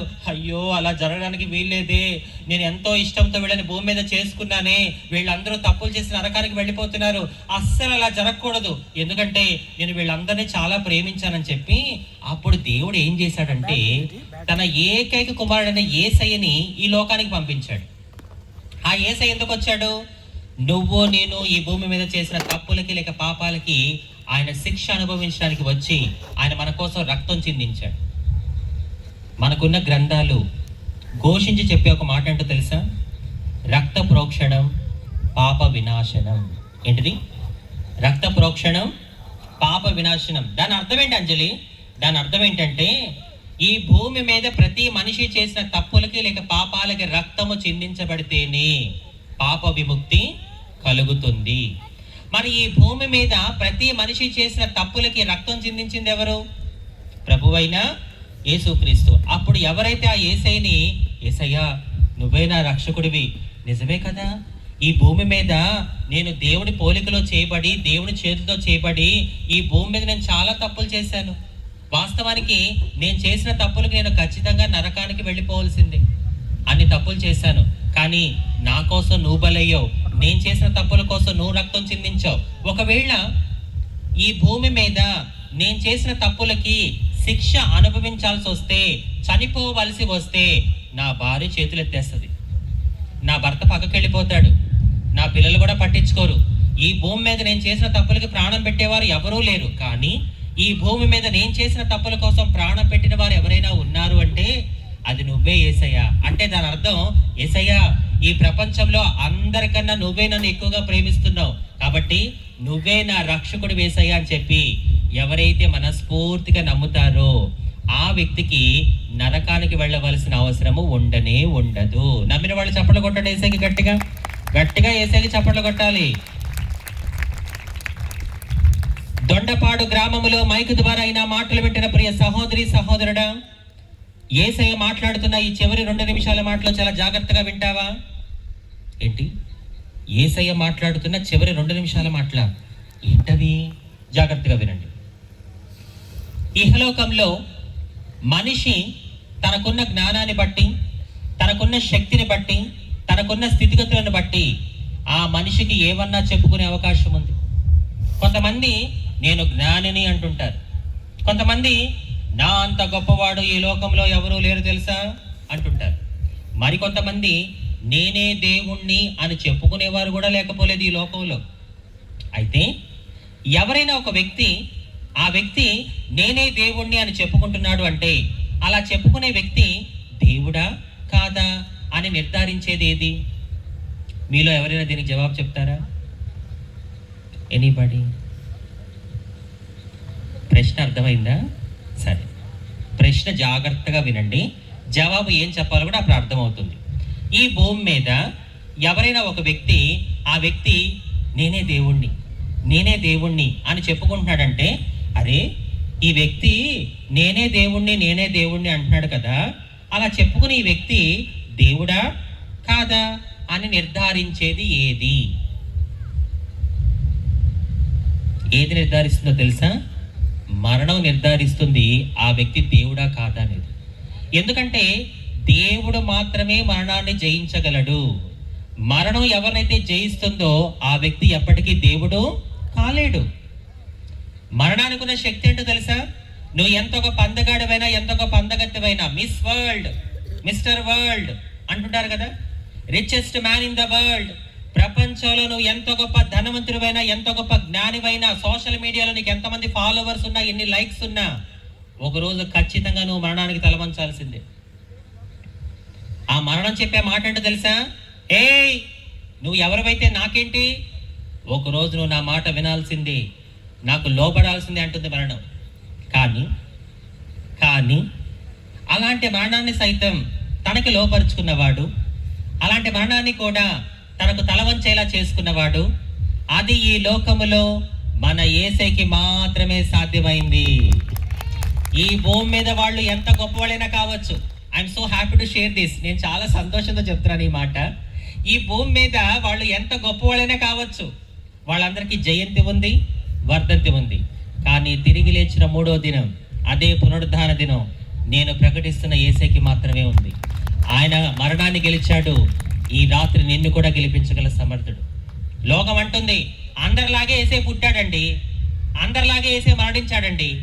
కానీ నా యేసయ్య తిరిగి లేచినట్టుగా అందరూ తిరిగి లేవలేదు. సహోదరి సహోదరుడా, మరణించి తిరిగి లేచిన వారు ఈ ప్రపంచంలో ఇంకొకరు లేరు. కాబట్టే మనకున్న చరిత్రని క్రీస్తు పూర్వం, క్రీస్తు శకం అని చెప్పి 2గా విభజించారు. కోట చాపట్ల బిగ్గరగా యేసయ్యకి. మరణించి తిరిగి లేచిన వారు ఈ లోకంలో ఇంకొకరు లేరు కాబట్టి మనకున్న చరిత్రని క్రీస్తు పూర్వం, క్రీస్తు శకం అని చెప్పి 2గా విభజించారు. ఆ క్లారిటీ చాలదా మీకు? ఆలోచించండి ఒకసారి. So dear God's people, a living man needs a living God. Dondapadu గ్రామములో మైక్ ద్వారా అయినా మాటలు వింటున్న ప్రియ సహోదరి సహోదరా వినండి. బ్రతికున్న మనిషికి బ్రతికున్న దేవుడే కావాలి. నేను ప్రకటిస్తున్న యేసయ్య చావును గెలిచిన సజీవుడు, మరణాన్ని ఓడించిన మృత్యుంజయుడు. బిగ్గరగా చప్పట్లు కొట్టండి యేసయ్యకి. బ్రతికున్న మనిషికి ఎవరు కావాలి? బ్రతికున్న మనిషికి బ్రతికున్న దేవుడే కావాలి. బ్రతికున్న నీకు నాకు సజీవుడైన దేవుడే కావాలి. నేను ప్రకటిస్తున్న యేసయ్య కళ్ళుండి చూసేవాడు, నోరుండి మాట్లాడేవాడు, చెవులుండి వినేవాడు. అది నా యేసయ్యలో ఉన్న గొప్పతనం. కాబట్టి ఆ యేసయ్య ఎంత గొప్ప దేవుడో ఈ రాత్రి ఈ దొండపాడు గ్రామానికి కావచ్చు, ఇక్కడున్న మీ అందరికీ కావచ్చు, ఆయన గొప్పతనాన్ని మీకు వివరించడం కోసమే మరి దేవుడైనా సేవకులైనా నన్ను మీ మధ్యలో ఉంచడం జరిగింది. విత్తబడిన ఈ వాక్యము మనందరి జీవితాల్లో ఫలించును గాక. ఏ వాక్యం అయితే దేవుడు మన హృదయాల్లో నాటాడో ఆ వాక్యము అపవాది వచ్చి ఎత్తుకెళ్ళిపోకుండా అంతవరకు దేవుడు దాన్ని మన హృదయంలో భద్రపరచును గాక. మరి చాలా సంతోషం. Really it's a joy to be here. మీ మధ్యలో ఉండడం, ఇలా దేవుని కనపరచడం, నేనైతే ఐఎమ్ సో హ్యాపీ. చాలా నాకు సంతోషం అనిపిస్తుంది. సో దయచేసి మీరందరూ నా గురించి, నేను చేసే పరిచర్య గురించి ప్రార్థన చేయండి ప్లీజ్. ఎందుకంటే ఏముందంటే నా జీవితం ఒక హిజ్రాగా నాకు పెళ్ళి, పిల్లలు ఇలాంటివి ఏవి ఉండవు. బ్రతికినంత కాలం ఈ దేహం ఎవరి కోసం? దేవుడి కోసమే. కాబట్టి నన్ను యేసయ్య చెప్పాడు, నువ్వు సువార్త చెయ్యి, నువ్వు ఒక ఇవాంజలిస్ట్గా నా కోసం పనిచేయని చెప్పి యేసయ్య చెప్పాడు. దేవుడు చెప్పింది చేయడం, దేవుడు వెళ్ళమన్న చోటకి వెళ్ళడం, అది మనకు ఆశీర్వాదం. కాబట్టి దేవుడు చెప్పినట్టుగా నేను సువార్త పరిచయం చేస్తూ ఉన్నాను. ఆయన ఎక్కడికి పంపిస్తే అక్కడికి వెళ్ళి ఆయన నామాన్ని గణపరుస్తూ నా జీవితం ద్వారా ఆయన ఎంత గొప్ప దేవుడో ఆ ప్రార్థన తెలియజేస్తూ ఉన్నాను. కాబట్టి నేను చేస్తున్న ఈ సువార్త పరిచర్యలో దేవుడి కృపతో పాటు మీ అందరి ప్రార్థన నాకు చాలా అవసరం. ఎంతమంది నా కోసం మీలో ప్రార్థన చేస్తారు? ఏమండి, నేను మీ నుంచి ఏమీ ఆశించట్లేదు. నన్ను పిలిచిన నా యేసుకి తెలుసు నన్ను ఎలా పోషించుకోవాలో. నేను మీ నుంచి ఆశించేది ఏదైనా ఉంది అంటే నా కోసం ప్రార్థన చేయండి అని ఒక్కటే నేను మీ నుంచి కోరుతాను. ఇప్పుడు చెప్పండి, ఎంతమంది నా కోసం ప్రార్థన చేస్తారు? Thank you brothers, thank you sisters, చేతులు దించేసేయండి. సో మీరందరూ నా కోసం ప్రార్థన చేస్తానన్నారు కాబట్టి మీరు ఏ విషయంలో ప్రార్థన చేయాలో కూడా అది దయచేసి నేనే చెప్తాను, వినండి. బైబిల్ చెప్తుంది, కార్య ఆరంభము కంటే కార్య అంతము మేలు. సో ఆ మాట ప్రకారం నేను దేవుడి కోసం అంతం వరకు, ముగింపు వరకు నమ్మకంగా పనిచేయాలని చెప్పి ప్రార్థన చేయండి. ఎందుకంటే ఈ రోజులో నేను కొంతమంది సేవకులు గమనిస్తున్నానండి. కొంతమంది, I'm not talking about every one, అందరి గురించి నేను మాట్లాడలేదు సుమా. ఈ రోజుల్లో నేను కొంతమంది సేవకులు గమనిస్తున్నప్పుడు నాకు చాలా భయం వేస్తుంది. ఎందుకంజలి, ఎందుకు భయం వేస్తుంది అంటే, ఎందుకంటే వాళ్ళ మొదలు చాలా బాగుంది, మధ్యలో వరకు బాగానే వస్తున్నారు, కానీ ముగింపు వరకు నమ్మకంగా ఉండలేక దేవుడిచ్చిన సాక్ష్యాన్ని పోగొట్టుకుంటున్నారు. నేను ఎప్పుడూ ఒకటే నమ్ముతాను, సేవను కోల్పోయినా పర్వాలేదు కానీ సాక్ష్యాన్ని మాత్రం కోల్పోకూడదు. కాబట్టి దేవుడు నన్ను నమ్మి ఒక అద్భుతమైన సాక్ష్యాన్ని ఇచ్చాడు. ఆ సాక్ష్యాన్ని నేను అంతవరకు నమ్మకంగా కాపాడుకుంటూ ముగింపు వరకు, యేసయ్య అంజలి నీ కోసం ముగింపు వరకు అంతవరకు నమ్మకంగా పనిచేయాలని చెప్పి ఆ ఒక్క విషయంలో మీరు నా కోసం ప్రార్థన చేయండి చాలు. ఏమంటే ఒక మాట చెప్పనా, సమూయేలు సౌలుని అభిషేకించాడు, దావీదుని అభిషేకించాడు, కానీ సౌలు అభిషేకాన్ని పోగొట్టుకున్నాడు. దైవజనాంగమా, ఈ మాట జాగ్రత్తగా వినండి. దేవుడికి నేను కాకపోతే మీరు, మీరు కాకపోతే ఇంకొకరు, కానీ మనకి మాత్రం ఆయన ఒక్కడే, మనకి వేరే ఛాన్సే లేదు. కాబట్టి దేవుడు నన్ను నమ్మాడు, నన్ను నమ్మి నాకు ఒక బాధ్యత ఇచ్చాడు. ఆ నమ్మకాన్ని నేను అంతవరకు కాపాడుకుంటూ నాలో ఊపిరి ఉన్నంత వరకు, ఎంతకాలం ఈ భూమి మీద ఉంటానో తెలియదు, ఈ భూమి మీద ఉన్నంత కాలం తుది శ్వాస వరకు దేవుడి కోసం నమ్మకంగా పనిచేయాలని చెప్పి ఈ ఒక్క విషయంలో మీరు అందరూ ప్రేయర్ చేయండి. మరి దేవుడి చిత్తం అయితే మళ్ళీ మీ మధ్యలోకి రావాలా వద్దా? రావాలంటే చేతులు ఉన్న వాళ్ళు ఏం చేయాలి? బంగారు కొండలు. Thank you so much. ఖచ్చితంగా దేవుడు రాకడ ఆలస్యమైతే మళ్ళీ మీ మధ్యలోకి వచ్చి నా అద్భుతమైన సాక్ష్యాన్ని మీతో పంచుకుంటాను. వాస్తవానికి సమయం ఉంటే నా సాక్ష్యం చెప్దాం అనుకున్నాను, బట్ సమయం చాలా అవుతుంది. మళ్ళీ రేపు అందరూ పొద్దున్నే పనులకు వెళ్తారు కాబట్టి దేవుడి చిత్తం అయితే మళ్ళీ మీ మధ్యలోకి వచ్చి నా సాక్ష్యాన్ని పంచుకుంటాను. చాలా అద్భుతమైన సాక్ష్యం అండి. ఒకప్పుడు రోడ్ల మీద, ట్రైన్లలోనూ, షాపుల దగ్గర 5 రూపాయల కోసం, 10 రూపాయల కోసం భిక్షాటన చేస్తూ సినిమా పాటల మీద డాన్సులు వేసుకుంటూ బ్రతికిన ఈ అంజలి ఈరోజు ప్రపంచ దేశాలలో దేవుని సువార్త ఎలా ప్రకటించగలుగుతుంది? బెగ్గర అంజలిగా మిగిలిపోవాల్సిన నా జీవితాన్ని దేవుడు డాక్టర్ అంజలిగా ఎలా మార్చాడు? అక్కడ ఉండాల్సిన నా స్థితిని దేవుడు ఇక్కడ దాకా ఎలా తీసుకొచ్చాడు అనే నా అద్భుతమైన సాక్ష్యాన్ని మళ్ళీ మీ మధ్యలోకి వచ్చినప్పుడు చెప్తాను. సరేనా? ఏంటి ఇప్పుడే చెప్పేనా? ఇప్పుడే చెప్పేయండి అన్నవాళ్ళు చేయి చూపించండి. మీ ఆశ బంగారం కాను, మిమ్మల్ని వర్షం ఆపదో, ఉరుములాపో, మెరుపులాపో, ఆశపడు ప్రాణాన్ని దేవుడు తృప్తిపరుస్తాడు. Thank you. చాలా ఇంట్రెస్ట్గా ఉన్నారు. అయితే ఇప్పుడే చెప్పేయమన్నారు కదా, ఒక మాట. జ్వరం వచ్చిందని హాస్పిటల్కి వెళ్తే హాస్పిటల్లో డాక్టర్ 3 పూట్లకి 3 గోళీలు ఇచ్చాడు. ఆ జ్వరం త్వరగా తగ్గాలని చెప్పి 3 పూట్ల గోళీలు ఒకే పూటలో వేసుకుంటే ఏం జరుగుద్ది? కొండ నాలుక మందేస్తే ఉన్న నాలుక ఊడుద్ది. కాబట్టి ఏ పూటకి ఆ పూటే చాలు. ఇప్పుడు కలిపిన దేవుడు మళ్ళీ త్వరలోనే కలుపును గాక. ఆమేన్. కాబట్టి అవకాశం ఇచ్చిన దేవుని దాసులు కాంతారావు గారికి, మరి వారి సతీమణి, మరి స్వర్ణలత అమ్మకి మరి ప్రత్యేక వందనాలు తెలియజేస్తున్నాను. వారి కుటుంబానికి, వారి సంఘానికి, వచ్చిన సేవకులందరికీ, మా క్రైస్తవ సింహాలైన దేవుడి సేవకులందరికీ ప్రతి ఒక్కరికి పేరు పేరున వందనాలు తెలియజేస్తూ ఉన్నాను. ఇప్పటివరకు నేను మాట్లాడిన ప్రతి మాట ద్వారా సమస్త మహిమ, ఘనత, ప్రభావాలు మన యేసుకి మాత్రమే కలుగును గాక. ఆయన మాత్రమే హెచ్చపడాలి, నేను తగ్గబడాలి. Thank you so much from the bottom of my heart to each and every one.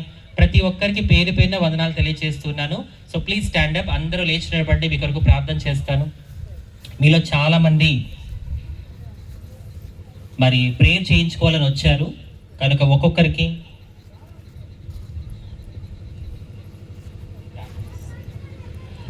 So మీలో చాలా మంది ప్రార్థన చేయించుకుందామని వచ్చారు కనుక ఒక్కొక్కరికి ప్రార్థన చేయడం అనేది కొంచెం కష్టంగా ఉంటుంది. మళ్ళీ మీరు కూడా త్వరగా వెళ్ళాలి కాబట్టి అందరికీ కలిపి నేను ప్రార్థన చేస్తాను. కనుక తలలు వంచండి, ప్రార్థన చేసుకుందాం. ప్రతి ఒక్కరు కూడా తలలు వంచి విన్న వాక్యాన్ని బట్టి. యేసయ్యా నీకు వందనాలు నాయనా, నీకు స్తోత్రం. ఈ రాత్రి నువ్వు మా నుంచి మా అందాన్ని కోరుకోవట్లేదు, మా ఆస్తిపాస్తులు కోరుకోవట్లేదు, మా స్థితిగతులు కోరుకోవట్లేదు. ఈ రాత్రి నువ్వు మా నుంచి పరిశుద్ధమైన జీవితం కోరుకుంటున్నాం. ఆ పరిశుద్ధమైన జీవితం నేను జీవించాలని చెప్పి ఆశపడుతూ ఉన్నాను. కానీ ఈ పాపిష్టి లోకంలో నేను పరిశుద్ధంగా జీవించడం నా వల్ల కావట్లేదు నాయన. ఖచ్చితంగా నాకు నీ సహాయం కావాలి. నాకు సహాయం దయచేయి తండ్రి. నా ఆలోచనల్లో నేను పరిశుద్ధంగా ఉండాలి. నేను వినే దాంట్లో, నేను చూసే చూపుల్లో, నేను మాట్లాడే దాంట్లో, అసలు నా దేహము నా జీవితము నీ కొరకు పరిశుద్ధంగా మారిపోవాలి నాయన. ఏ కుటుంబంలో ఏ సంఘములో పరిశుద్ధత ఉంటుందో ఆ కుటుంబాన్ని, ఆ సంఘాన్ని నువ్వు అంచెలంచెలుగా దీవిస్తానన్నావు, హెచ్చిస్తానన్నావు. అయ్యా నా కుటుంబం దీవించబడాలి అన్నా, నా సంఘం అభివృద్ధి చెందాలి అన్నా నా మీదే ఆధారపడి ఉంది. నేను పరిశుద్ధంగా జీవిస్తేనే అది సాధ్యమవుతుంది. యోసేపు ఎక్కడ ఉన్నాడో అక్కడ దీవెన, యోసేపు ఎక్కడ ఉన్నాడో అక్కడ ఆశీర్వాదం. కారణం యోసేపు పరిశుద్ధంగా జీవించాడు కాబట్టి. అలాగే అయ్యా నేను ఎక్కడుంటాను అక్కడ దీవెన, నేను ఎక్కడుంటాను అక్కడ ఆశీర్వాదం రావాలి అంటే నేను ఖచ్చితంగా పరిశుద్ధంగా జీవించాల్సిందే అని ఈ రాత్రి స్పష్టంగా నాతో మాట్లాడావు. నా వల్ల నా కుటుంబానికి శాపం రాకూడదు, నా వల్ల నా సంఘానికి చెడ్డ పేరు రాకూడదు. కాబట్టి ఈ రాత్రి నేను ఒక తీర్మానం తీసుకుంటున్నాను నాయన, నీకోసం నేను పరిశుద్ధంగా జీవిస్తానయ్యా. చెప్తావా సహోదరుడా, సహోదరి?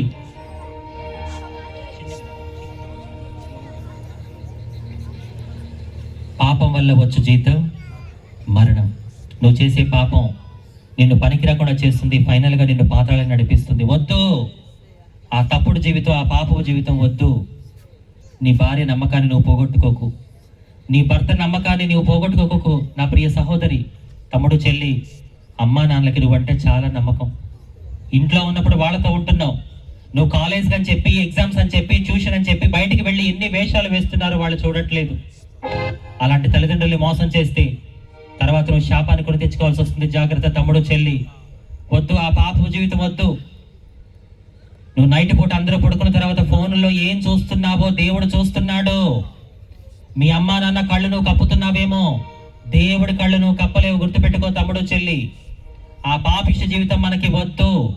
కాబట్టి ఈ రాత్రి ఒక తీర్మానం తీసుకో. అయ్యా నేను నా తలంపుల్లో పరిశుద్ధంగా ఉంటాను, నా చూపుల్లో పరిశుద్ధంగా ఉంటాను. ఆనాడు దావీదు జీవితం అంతా చూస్తే ఎక్కడ దావీదు జీవితంలో మచ్చ కనబడదు. బెత్షెబాతో చేసిన పాపం ఒక్కటే మచ్చలా మిగిలిపోయింది. అలాంటి మచ్చలు మన జీవితంలో చాలా ఉన్నాయి. ఆ మచ్చలు మన జీవితంలో ఉండడానికి వీల్లేదు. కాబట్టి ఈ రాత్రి దేవుడు నీతోనే హెచ్చరిస్తున్నాడు, నీతోనే మాట్లాడుతున్నాడు. కాబట్టి ప్రతి ఒక్కరు కూడా దేవా నాకు సహాయం చేయి నాయన. దావీదు జీవితంలో ఒక మచ్చ ఉంది. దావీదు అంతా బాగానే చేశాడు, కానీ ఆ ఒక్కటి మాత్రం ఒక మచ్చలా మిగిలిపోయిందయ్యా. అలాంటి మచ్చలు నా జీవితంలో ఉండడానికి వీల్లేదు నాయన. నా కళ్ళని నేను చాలా జాగ్రత్తగా కాపాడుకోవాలి, నాకు సహాయం చేయి తండ్రి అని చెప్పి అడుగుతావా? అయ్యా నా దేహానికి దీపం కన్నే కాబట్టి ఆ కళ్ళ నేను కాపాడుకోవాలి తండ్రి. నా కళ్ళతో నేను ఏదైతే చూస్తానో దాని గురించి ఆలోచిస్తున్నాను, నేను ఏదైతే ఆలోచిస్తున్నానో అదే చేస్తున్నాను. కాబట్టి నేను చూసేది, నేను ఆలోచించేది, నేను చేసేది నా కళ్ళతో చూసే దాని మీద ఆధారపడి ఉంది. కాబట్టి ఖచ్చితంగా నేను నా కళ్ళను కాపాడుకోవాలి నాయన, నాకు సహాయం చేయి.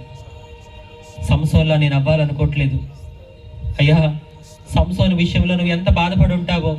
అరే నాన్న, సంసోను 1000 మందిని చంపిన బలం నీకు ఇచ్చాను కదరా. అంత బలం కలిగిన నువ్వు ఒక్క అమ్మాయి విషయంలో ఎందుకు ఇలా బలహీనుడు అయిపోయావు అని చెప్పి సంసోను కళ్ళు పీగుతున్నప్పుడు దేవుడి గుండెలు బద్దలైపోయి ఉంటుంది. సంసోనికి గుండు కొడుతున్నప్పుడు దేవుడు ఎంతగా నలిగిపోయి ఉంటాడు. నా ప్రియ సహోదరుడు, నా ప్రియ సహోదరి, ఈ రాత్రి దేవుడు నిన్ను నన్ను చూసి నవ్వాలి తప్ప ఏడవకూడదు. కాబట్టి అయ్యా సంసోన్లా నేను నిన్ను బాధ పెట్టేవాడిగా, బాధ పెట్టేదానిగా ఉండకూడదు నాయన. నన్ను చూసి నువ్వు చిరునవ్వు నవ్వాలి, నన్ను చూసి నువ్వు ఆనందించాలి. అటువంటి జీవితం నాకు దయచేయి తండ్రి. నా భర్తకి నేను అన్యాయం చేయకూడదు, నా భార్యకి నేను అన్యాయం చేయకూడదు, నా పిల్లలకి నేను మోసం చేయకూడదయ్యా. సహోదరి, సహోదరుడా, ఒక మాట జాగ్రత్తగా వినండి. దేవునికి ఇచ్చిన భార్యతో, దేవునికి ఇచ్చిన భర్తతో నువ్వు తృప్తి కలిగి జీవించాలి. గొంతెమ్మ కోరికలకి వెళ్ళావా, నీ జీవితం నీ కుటుంబం మొక్కలైపోతుంది, జాగ్రత్త. ఆనాడు అవ్వ ఆదాము దేవుడిచ్చిన పళ్ళతో తృప్తి కలిగి జీవించలేదు కాబట్టి వేరే పండు తినాలని, దేవుడు వద్దు అన్న పండు తినాలని గొంతెమ్మ కోరిక కోరారు కాబట్టి పాపం మొదలైంది, నాశనం మొదలైంది. దయచేసి వద్దు. ఏ భర్త అయితే, ఏ భార్య అయితే, ఏ పిల్లలైతే దేవుడికి ఇచ్చాడో నీ కుటుంబంతో నువ్వు ఖచ్చితంగా తృప్తి కలిగి జీవించు. అయ్యా, గొంతెమ్మ కోరికలకి వెళ్లకుండా నాకు ఇచ్చిన కుటుంబంతో నేను తృప్తి కలిగి జీవించే చక్కటి పరిశుద్ధమైన ఆత్మీయమైన జీవితాన్ని నాకు దయచేయి తండ్రి. యోసేపులా నేను జీవించాలనుకుంటున్నాను నాయన. యోసేపు ఐగుప్తు దేశానికి బానిసగా వెళ్ళాడయ్యా. ఒక బానిస ఒక దేశానికి ప్రధానమంత్రి అవ్వడం ఎంత ఆశ్చర్యం నాయన. అయ్యా, నీ కోసం పరిశుద్ధంగా జీవిస్తే నువ్వు ఆ వ్యక్తి కోసం ఏదైనా చేసేస్తావు నాయన. నేనున్న దేశంలో నేను దీవించబడాలి, నేనున్న గ్రామంలో నేను దీవించబడాలి అంటే ఖచ్చితంగా నేను పరిశుద్ధంగా జీవించాలని నాకు అర్థమైంది. ఈ రాత్రి నేను ఒక తీర్మానం తీసుకుంటున్నాను నాయన, పరిశుద్ధంగా జీవించే కృపను నాకు దయచేయి తండ్రి. గొర్రెలు కాచుకునే దావీదు గొప్ప రాజు అయ్యాడని, అమ్మా నాన్న లేక అనాథగా మిగిలిపోవలసిన ఎస్తేరు రాణి అయిందని, బానిసగా వెళ్ళిన యోసేపు ప్రధానమంత్రి అయ్యాడని, ఇవన్నీ మనం బైబిల్లో చదివాము, సేవకులు చెప్తే విన్నాము. అవి ఎలా జరిగాయో మన కళ్ళతో మనమైతే చూడలేదు. కానీ ఒకప్పుడు ట్రైన్లలోనూ, షాపుల ముందు, ట్రాఫిక్ సిగ్నల్స్ దగ్గర 5 రూపాయల కోసం, 10 రూపాయల కోసం బెచ్చబెత్తుకుంటూ, సినిమా పాటల మీద రికార్డింగ్ డాన్సులు వేసుకుంటూ బ్రతికిన ఒక హిజ్రాని యేసయ్య పట్టుకుంటే ఆ వ్యక్తిని ప్రపంచ దేశాల్లో ఎంత గొప్ప సాక్షిగా వాడుకుంటాడో ఈ రాత్రి మీరు చదవట్లేదు, వినట్లేదు, కళ్ళారా చూస్తున్నారు. ఒక బిచ్చగత్తె స్థితిని మార్చిన దేవుడు ఈ రాత్రి నీ స్థితిని కూడా మార్చునుగాక. ఆ విశ్వాసం నీకుంటే మనసారా ప్రార్థన చేస్తావా ఈ రాత్రి? దయచేసి ఎవరు అటు ఇటు తిరగొద్దు. అటు ఇటు తిరగడం, కళ్ళు తెరిచి చూడటం, ఫోన్లు చూసుకోవటం, ఇవన్నీ దేవుడికి హేయమైన క్రియలు. అలా చేస్తున్నావంటే నువ్వు దేవుడు అవమానిస్తున్నావు. దేవుడు అవమానించిన ఏమైనా సాధిస్తావా? దేవుడు అవమానించిన ఏమైనా ఉద్ధరిస్తావా? నేను ఇందాక చెప్పానుగా, దేవుడికి నేను కాకపోతే మీరు, మీరు కాకపోతే ఇంకొకరు, కానీ మనకు మాత్రం ఆయన ఒక్కడే, మనకి వేరే ఛాన్సే లేదు. కాబట్టి దేవుడి సందులో ఇష్టానుసారంగా ఉండద్దు. ఎక్కడ 2-3 కూడి నా నామమున ప్రార్థింతురో వారి మధ్యలో ఉంటానన్నాడు. 2-3 మధ్యలోనే ఉంటానన్నప్పుడు మనం ఇక్కడ ఇంతమంది ఉన్నాం, ఖచ్చితంగా యేసే మన మధ్యలో ఉన్నాడు. నీ పక్కనే యేసే ఉన్నాడు, నీ ముందు యేసే ఉన్నాడు. ఇప్పుడు నుంచి ఎలా నుంచి ఉంటావు? నీ ఇష్టానుసారంగా ఉండడానికి ఇది నీ ఇల్లు కాదు, దేవుని సన్నిధి. ఒక పోలీస్ దగ్గరికి వెళ్తే ఎలా నిలబడతావు? ఒక లాయర్ దగ్గరికి వెళ్తే ఎలా నుంచుంటావు? ఒక ఎమ్మెల్యే దగ్గరికి వెళ్ళినా, ఒక సర్పంచ్ దగ్గరికి వెళ్ళినా, పోనీ ఒక లోకల్ లీడర్ దగ్గరికి వెళ్ళినా ఎలా చక్కగా చేతులు కట్టుకుని మాట్లాడతావు? ఒక మనిషికే నువ్వు అంత విలువిస్తే మనిషిని చేసిన దేవుడికి ఇంకెంత విలువ ఇవ్వాలి? దేవుడికి ఎవరైతే విలువిస్తారో వాళ్ళని దేవుడు విలువైన వ్యక్తులుగా మారుస్తాడు. నీతో నాకేంటి అనుకుంటే అంతే ఉంటుంది జీవితం కూడా. ఒక బిచ్చగత్తెని తీసుకొని వచ్చి నీ ముందు నిలబెట్టి నా గొప్పతనం చూడండి అంటే యేసయ్యని చెప్తుంటే ఇంకా నీకు అర్థం కావట్లేదా యేసయ్య ఎంత గొప్ప దేవుడు? ఆయన గొప్ప దేవుడు నిరూపించడానికి ఇంకెన్ని కార్యాలు చేయాలి? ఇంకెప్పుడు మార్పు వస్తుంది నీతో? ఎక్కడ వేసాం గొంగళి అక్కడే ఉన్నాం కంబళి అంటే మారదు జీవితం. ఈ రాత్రి నువ్వు సత్యాన్ని గ్రహించాలి అంటే దేవుడి సంధిలో భయభక్తులతో నిలబడాలి. పరిశుద్ధాత్ముడు మన మధ్యలో సంచరిస్తున్నాడు. ఈ మాటలు జాగ్రత్తగా వినండి. నేను ఇంకా బాప్తీసం తీసుకోలేదు. ఈ రాత్రి యేసే నాతో మాట్లాడాడు. నేను బాప్తీసం తీసుకోవాలనుకుంటున్నాను, దయచేసి నా కోసం ప్రార్థన చేయండి అన్నవాళ్ళు మాత్రమే మీ కుడి హస్తాలు పైకెత్తండి, మీ కొరకు ప్రార్థన చేస్తాను. ఎవరైతే నేను ఇంకా బాప్తీసం తీసుకోలేదు, ఈ రాత్రి యేసే నాతో మాట్లాడాడు, నేను బాప్తీసం తీసుకోవాలనుకుంటున్నాను, దయచేసి నా కోసం ప్రార్థన చేయండి అన్నవాళ్ళు మాత్రమే మీ కుడి హస్తాలు పైకెత్తండి, మీ కొరకు ప్రార్థన చేస్తాను. 4 చూపిస్తున్నారు, 5 చూపిస్తున్నారు, దేవునికి స్తోత్రం.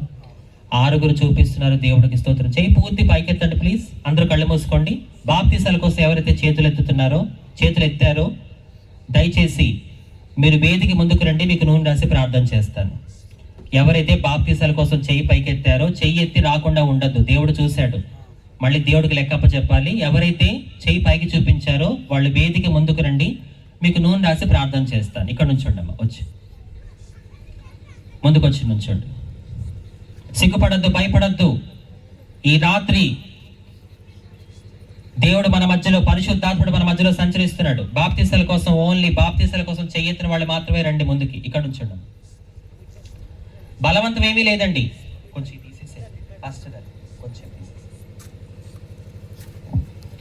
బలవంతం ఏమీ లేదు. మీలో ఎవరిని నేను బలవంతం చేయట్లేదు. మీరెవరో కూడా నాకు తెలియదు. స్పష్టంగా చెప్తున్నాను, వినండి. నేను ఇంకా బాప్తీసం తీసుకోలేదు. ఈ రాత్రి యేసయ్య నాతో స్పష్టంగా మాట్లాడాడు. ఒక హిజ్రా జీవితాన్ని మార్చిన దేవుడు నా జీవితాన్ని కూడా మారుస్తాడని నమ్మకం నాకు వచ్చింది. యేసయ్య అంటే ఏంటో క్లారిటీ నాకు వచ్చింది. కాబట్టి నేను బాప్తీసం తీసుకోవాలనుకుంటున్నాను. అంజలి అక్క నా కోసం ప్రార్థన చెయ్యి అన్నవాళ్ళు మాత్రమే రండి. అందరూ రావద్దు. దేవుడికి మన అవసరాలు తీర్చడం కన్నా ముఖ్యమైనది మన ఆత్మని రక్షించడం. కాబట్టి ఒక ఇవాంజలిస్ట్ గా నా పని నశించిపోతున్న ఆత్మల్ని రక్షణకు సిద్ధపరిచి సంఘానికి అప్పచెప్పడమే నా పని. ముందు నా పని నన్ను నమ్మకంగా చేయనివ్వండి. ఇంకా ఎవరైనా ఉంటే బాప్తీసాల కోసం వచ్చిన వాళ్ళు ముందుకు నిలబడండి. అందరూ రావద్దు. మిగతా వాళ్ళు వెనక్కి జరగండి. అన్న క్వైరీ టీం వాళ్ళు, బాప్తీసాల కోసం వచ్చే వాళ్ళు మాత్రమే ఇక్కడ నిలబడండి. అందరూ రావద్దు. క్వైరీ టీం వాళ్ళు కొంచెం వెనక్కి వెళ్ళండి అన్న. క్లారిటీ రావాలి. లెక్కలు ఎంతమంది వచ్చారు ఏంటి. బాప్తీసాల కోసం వచ్చే వాళ్ళు మాత్రమే రండి. కిట్నేలోగా ఫాస్ట్ గా లెక్క పెట్టండి ఒకసారి. కళ్ళు మూసుకోండి. మిగతా వాళ్ళు కళ్ళు మూసుకోండి. జైల్లో ఉన్న ఖైదీకి ఒక నమ్మకం, నేను ఎప్పటికైనా విడుదలవుతాను, బయటికి వెళ్ళి మా కుటుంబ సభ్యులతో కలిసి జీవిస్తాను అని చెప్పి. హాస్పిటల్లో అడ్మిట్ అయిన పేషెంట్ కూడా ఒక నమ్మకం, ఏదో ఒక రోజు నా రోగం తగ్గిపోతుంది, నేను మళ్ళీ మా ఇంటికి వెళ్ళిపోతానని చెప్పి. కానీ ఒక్కసారి నరకానికి వెళ్ళిన వ్యక్తికి తిరిగి వస్తానన్న నమ్మకం కానీ వచ్చే అవకాశం కానీ ఉండనే ఉండదు. కాబట్టి నేడే రక్షణ దినం, ఇదే అనుకూల సమయం. ఆలోచించదు నా ప్రియ సహోదరి సహోదరుడా. ఇంకా ఎవరైనా రావాలి అనుకుంటే ఎంతమంది వచ్చారు? 24 మంది వచ్చారు. గట్టిగా చప్పట్లు కొడుతుంది కనపరచండి. పరిశుద్ధాత్ముడు మన మధ్యలో సంచరించాడు. బిగ్గరగా చప్పట్లు కొట్టాలి. నాకు తెలిసిన నిజాన్ని మీతో చెప్పకపోతే నేను మిమ్మల్ని మోసం చేసిన దాన్ని అవుతాను. అంజలి, ఏంటి నీకు తెలిసిన నిజం? ఈ భూమి మీద ప్రతి మనిషి చేసిన తప్పులకి లేక పాపాలకి రక్తం చిందించింది నజరేయుడైన యేసు. ఇదే నాకు తెలిసిన నిజం. ఆ నిజాన్ని మీతో చెప్పాను. ముందుకు రావడానికి ఇంకా ఆలోచిస్తున్నావా? ఒక మాట చెప్పు. అబద్ధం చెప్పినప్పుడు ఆలోచించావా?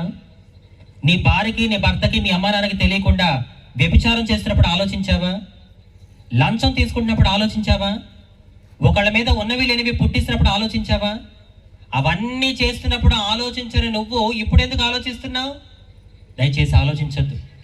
ఒకవేళ మీలో ఎవరికైనా ముందుకు రావాలి అనుకుంటున్నా ఏదైనా శక్తి మిమ్మల్ని ఆపుతుందా?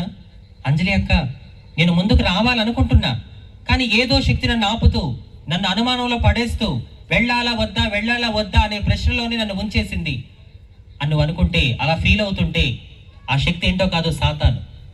ఇప్పటి వరకు వాడు నీ జీవితాన్ని నాశనం చేసుకుంటూ వచ్చాడు.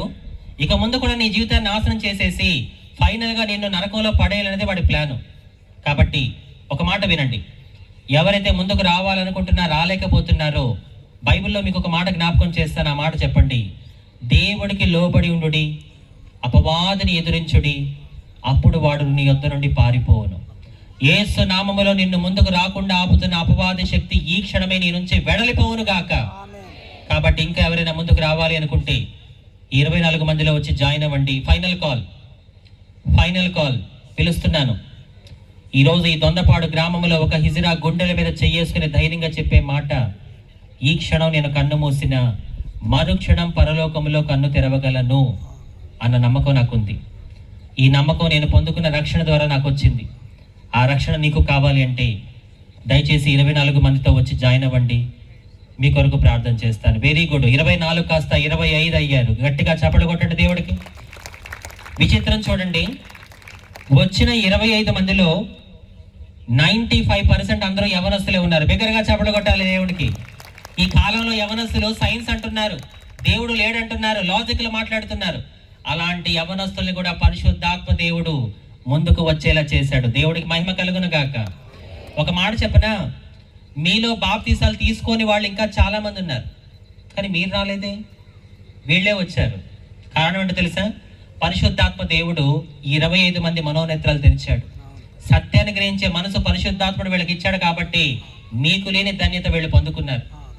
ఈ రోజుల్లో యేసు ప్రభుని సొంత రక్షకుడిగా అంగీకరిస్తారని నమ్మి ముందుకు రావడం, బహిరంగంగా ఇంతమంది మధ్యలో ముందుకు రావడం మామూలు విషయం కాదండి.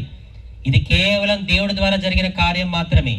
సమస్త మహిమ ఘనత ప్రభావాలు మన యేసయ్యకి మాత్రమే కలుగును గాక. ఆమేన్. కాంతారావు గారితో ఒక మాట చెప్తాను వినండి. ఈ భూమి మీద దేవుడిని సంతోషపెట్టేది ఏదైనా ఉంది అంటే అదేంటో తెలుసా? ఒక పాపి రక్షణకు సిద్ధపడ్డమే. 25 మందిని మీరు పెట్టిన ఈ మీటింగ్స్ ద్వారా దేవుడు రక్షణకు సిద్ధపరిచాడు. మరి దేవుణ్ణి సంతోషపెట్టిన మిమ్మల్ని, మీ కుటుంబాన్ని, మీ సంఘాన్ని దేవుడు మరింతగా సంతోషపెట్టును గాక. గట్టిగా చప్పట్లు కొడుతుండని కనపరుస్తారా? సో దయచేసి మీరందరూ కూడా మీ కుడి హస్తాలు విడవి చూపించండి. 25 మంది కోసం ప్రార్థన చేద్దాం. సేవకులు కూడా ప్లీజ్ మీ కుడి హస్తాలు 25 మంది వైపు చూపించండి. అయ్యా నీకు వందనాలు నాయన.